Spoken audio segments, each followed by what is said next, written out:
Guys, Hello guys! good magandang hapon. Ayan, Una yan. nakarating na ang inyong bikay. Bigat. Nakarating na galing sa Santo Niño. Part 1 to guys. Part 3 na pala. Bigla ako na pauwi guys. Bahala na si Lord. Nahilaw ako guys sa simbahan sa daming tao. Nag-off yung paningin ko.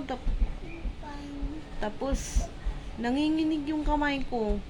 Ang bala ko talaga guys, magsimba doon sa Santo Niño kasi ano niya ngayon, kaarawan. Di nagsimba ako. Nandoon na ako, tamang-tama.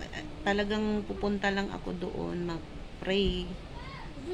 Kasi nagmadali ako dahil mamimili pa ako sa groceryhan ng paninda, tsaka nagpaano pa ako ng relo ng anak ko, nagpa-battery. Ang katawan ko talaga guys, chimpo-chimpo talaga guys, ayaw ng maraming tao. Sanay kasi kami dito sa bahay na maluwag ang hininga. Ang katawan ko hindi po pwedeng maraming tao. Bahala na si Lord. Basta dito na lang ako sa bahay mag-pray kasi talagang hindi ko matanggap doon. Nakatayo ako, tapos may dala ko sa akong mga barya halagang 1,000 guys. Kasi mamili nga ako sa groceryhan ng paninda. Ang bigat. Isa pa siguro yun. Tapos traffic. Nakita nyo naman. Ayan, pinakita ko sa inyo kung gaano ka-traffic doon. Nag-vlog ako doon guys, hanggang pagpasok sa simbahan kay Santo Niño kasi nakapistahan ngayon. Tapos yun, nagbasa yung ng pare ng Bible. Tama-tama. Tapos na siya po nagbasa, nagsangyaw sa Bisaya.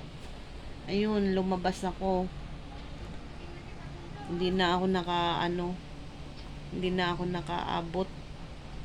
Talagang iba na ang katawan ko guys, nanginginig ako, baka bumigay ako doon sa loob mahimatay ako, lumabas ako. Pero pumunta pa rin ako ng groceryhan guys, nag-grocery pa rin ako kasi nga wala na akong cigarette, tapos mga kape, mabenta kasi dito sa amin kape at saka cigarette. Ayun, pagdating ko guys, nag-BP ako, normal naman yung dugo ko. Siguro sa ko guys, sikmura.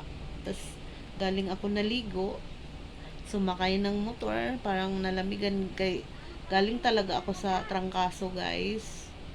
Kaya nag-iingat talaga ako guys, pero wala tayong magawa guys pag dumapo yung sakit sa katawan natin. Ang pangit ko, parang bruha.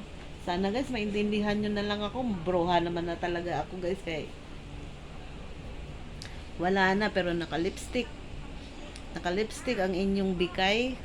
Tapos yung ipin, tinanggal ko guys kasi yung labi ko, nanunuyot. Mahina